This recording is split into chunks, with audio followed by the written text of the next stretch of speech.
Um, Hi guys. Yeah, I'm trying to figure out if this works because I don't know how the network is performing right now. So yeah, I just wanted to go live. As you know, I'm always trying out new things, especially if those things mean I can communicate with all of you a little bit more often. So I'm going to start recapping the news that happened in the past couple of days. Hopefully, my internet behaves because there's a lot of things that I want to recap. So I'm still caught in between as to whether I should recap the news or basically report some of the news on a daily basis, or if maybe I should just do like a recap of the whole week from like every 7 days, maybe for example, like I do with my predictions. I normally do predictions once a week, so I'm just trying to figure out if I just should just like recap all the news of the entire week, or if I should just do it day by day. But for now, let me start with. I'm going to focus on what is interesting. I'm not going to recap all the news because there are channels that can show you all that information. Let's start off with the accidental leak of the fight between Hamza Chimaev and Israel Adesanya. That fight is, I don't think it will ever happen because number one, I think Hamza Chimaev and Israel Adesanya were supposed to headline UFC 300, right? I don't think Israel Adesanya wants to fight Hamza Chimaev. Largely because it's a risk for him, especially if the title is available to him. I think the UFC has made it abundantly clear that he has a variety of options, especially when with regards to titles. So if Israel Adesanya does not feel like he has to fight to get any title opportunity, then he definitely is not going to fight Hamza Chimaev, who might be one of the most stylistically dangerous fighters that he could ever face. So I don't think that fight will ever happen. I think it was leaked that it was supposed to headline UFC in Saudi Arabia or something like that. I don't think that fight is going to happen. But I could be wrong, but I don't think that fight is going to happen, especially with Israel Adesanya knowing that he has a variety of options. But I guess it remains to be seen. It could be an incredible fight. What else was reported? George Masvidal says he's coming back to the UFC. I don't honestly know why, because the guy was not. He went out on losses, and it's irritating that he likes to speak as if he left as a killer. He speaks like he was on top when he left. Like sometimes you need to learn to communicate with your audience sometimes, guys. Like, we're not stupid. Like, you can't say that you are going to come back and beat Justin Gaethje when we've seen Justin Gaethje look better than potentially he's ever looked in his entire career. He knocked out Dustin Poirier. He beat Rafael Fiziev in an incredible fight, which I don't think Masvidal will be able to perform. So for him to actually think that we're going to believe that he can come back and do anything to Justin Gaethje is laughable, and for him to be so convicted in saying that he can come back and may give us an incredible fight. I don't think anyone believes that, man. Like, his last few fights have not been great. For me personally, I don't think he was ever great, but I guess it depends on who you're talking to. But for me personally, I think that one me made him famous, and maybe that fight with Nate Diaz, which was good. But other than that, I don't feel like there's anything that you can point to. What's good? What's good? Who's Bobby Green? Like that? Why? Okay, let me see. What else? Yeah, Sean Strickland apparently was having beef with Machine Gun Kelly and all these other people. I think Sean Strickland is a representation of a lot of men in an extreme version in today's times. Are you James Harden? Like, what are you talking about? Okay, there's someone at the door. I'm at work. I'll come back.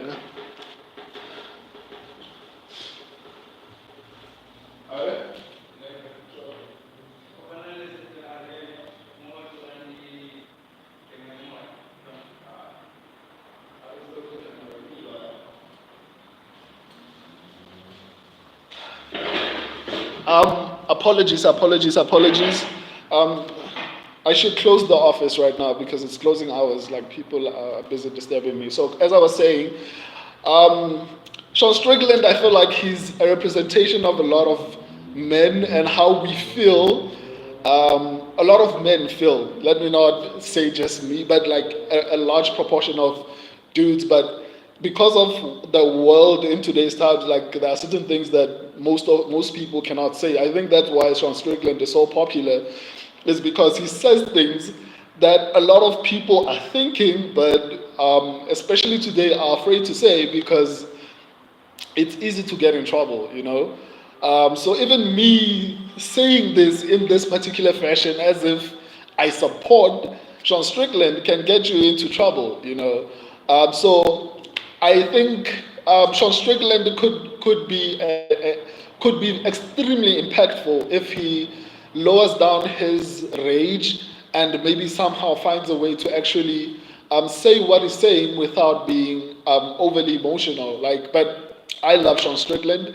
I can't really complain about what happened between him and Sean, what do you call him, Machine Gun Kelly or whatever the case is, Hill versus Pereira, who wins. I'm going to do the breakdowns towards UFC 300, and I'm going to do breakdowns for the coming card for Rosenstrike versus Gaziev tomorrow. For now, I just want to go through the news and just recap them and then give you my opinion on them. You look trans. Thank you. Are you trying to troll me, my guy? That's not gonna work. But I appreciate the effort. Let's move on to the next one. Sean Strickland heated exchange with Navy SEAL. Okay, that's not interesting to me. Where are you from? I'm from South Africa. Paulo Costa apparently wants to fight.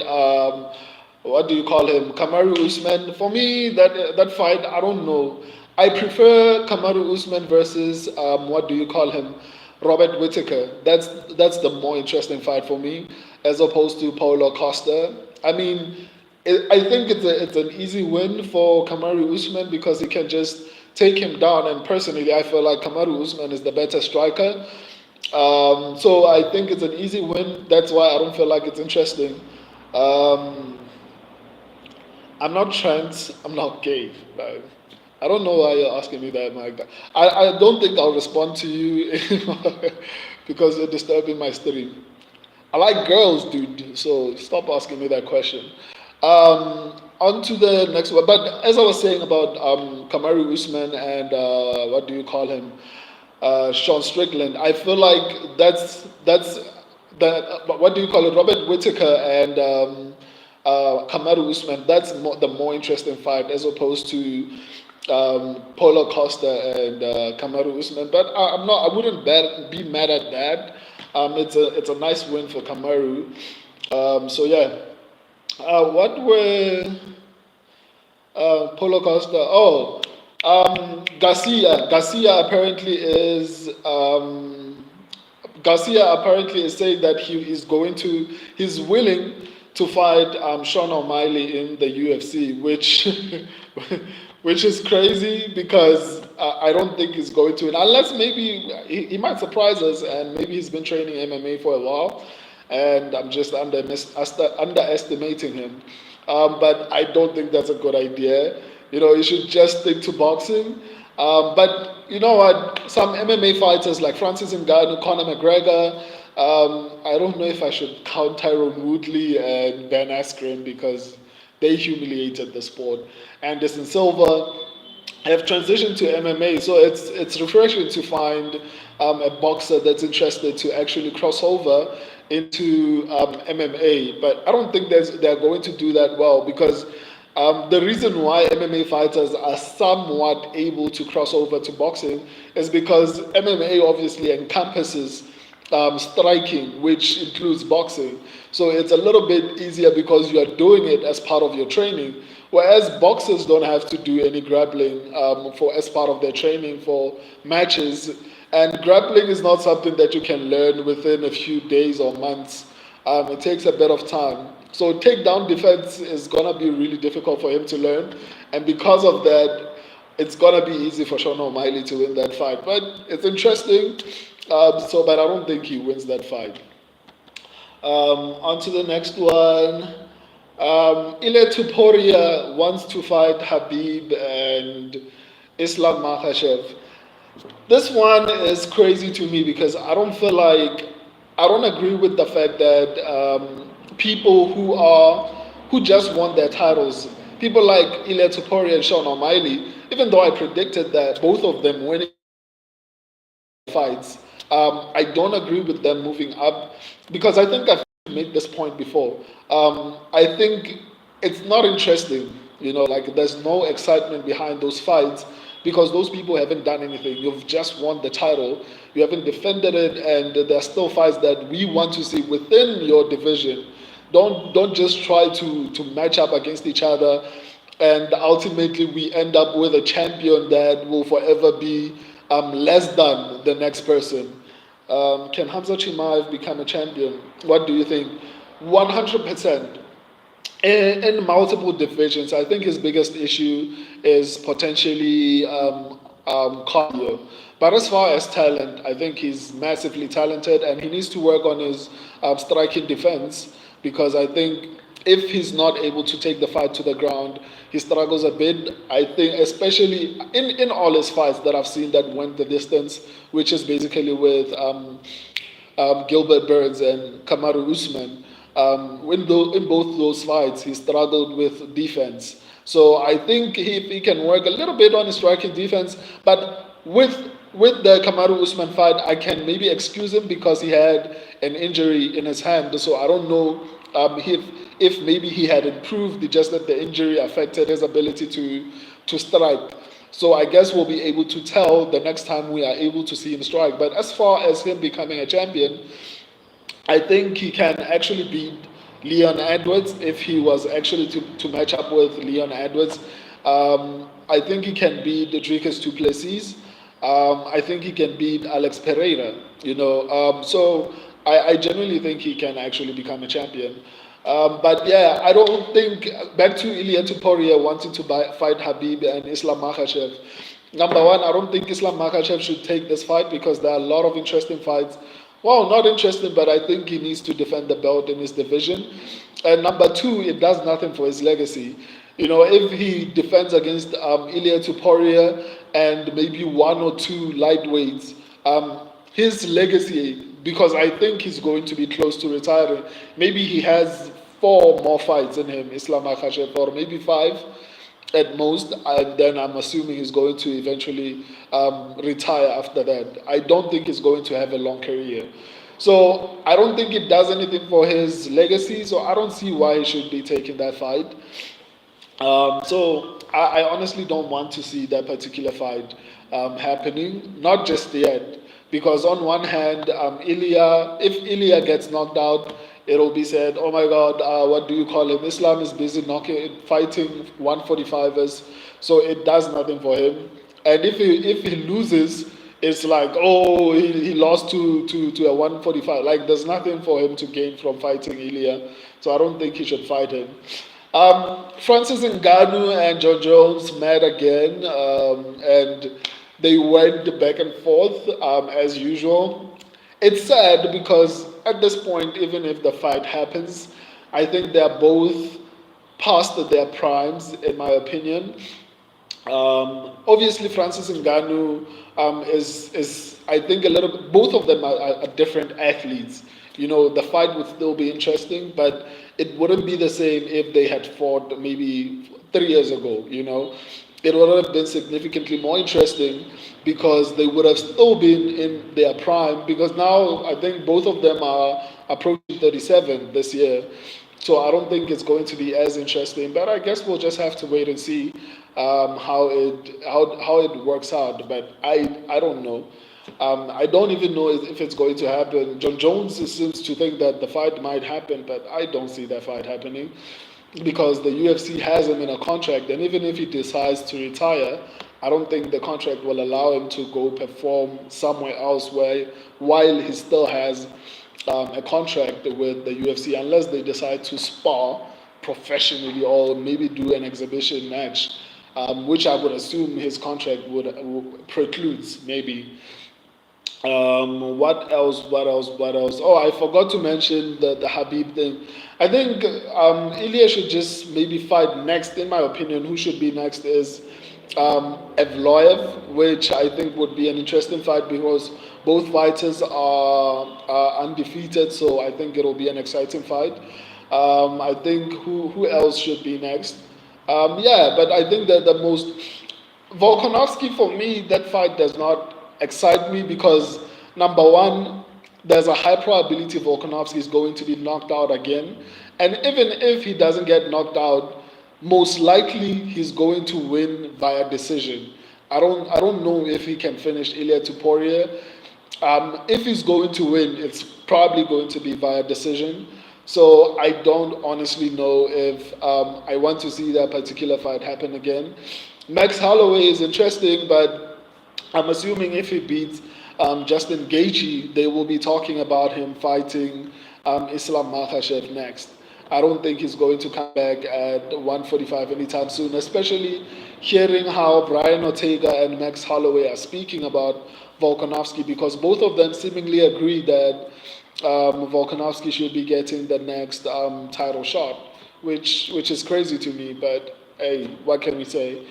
Last but not least, it seems like Robert Whittaker now wants to fight Sean Strickland. I honestly don't know why. That fight has already happened. I don't think anyone wants to see that. We saw that fight. Robert Whittaker won, so like I don't think it does anything for Sean Strickland. So either Sean Strickland should fight for the belt or get like a massive fight. I don't see why he should be fighting um, Robert Whittaker. Like it does really nothing for him to win a fight against Robert Whittaker. I think Robert Whittaker should just fight, should just chase a fight with Kamaru Usman. I think that's his best bet. He gets a big name, and if he wins, then he most likely gets a little bit of notoriety. I think, in my opinion. But I don't want to see Sean Strickland versus Robert Whittaker again. We saw it before Sean became a champion, so no thanks. George Masvidal wants to fight Chael Sonnen. I mean, it's becoming sad right now. I think George Masvidal should just remain retired. Yeah, I think this is going to be the end of my stream. I'm going to see you guys tomorrow when I break down my fights. Tomorrow or Saturday, you'll just have to wait and see. But I'm going to break down all the fights for UFC Fight Night. Rosenstruck versus Gaziev tomorrow, from prelims up until the main card.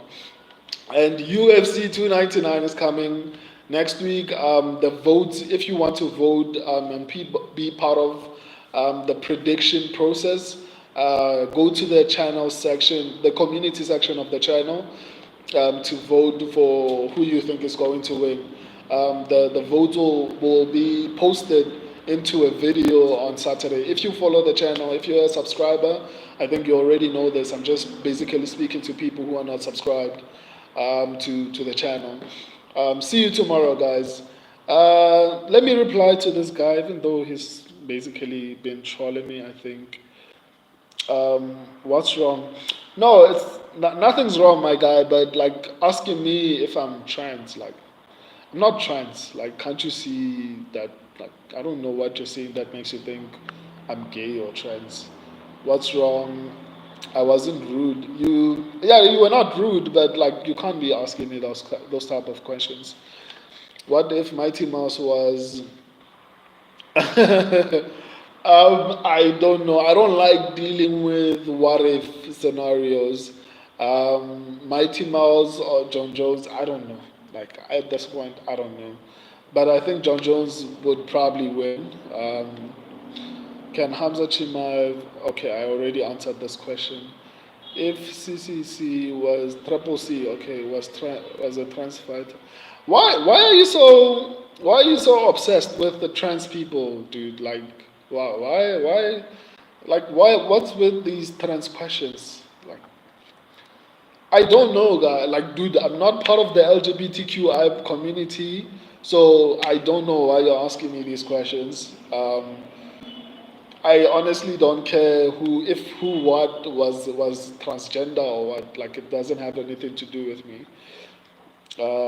Diego Sanchez now with full use of his arms and Anderson. I with a lot of your questions are about homosexuality, my guy. So I'm not interested in that. See you guys tomorrow. I'm going to be breaking down. If you are just not coming in now, I'm going to be breaking down the whole card for Rosenstruck versus Gaziev tomorrow. I appreciate you guys. I love you. Deuces.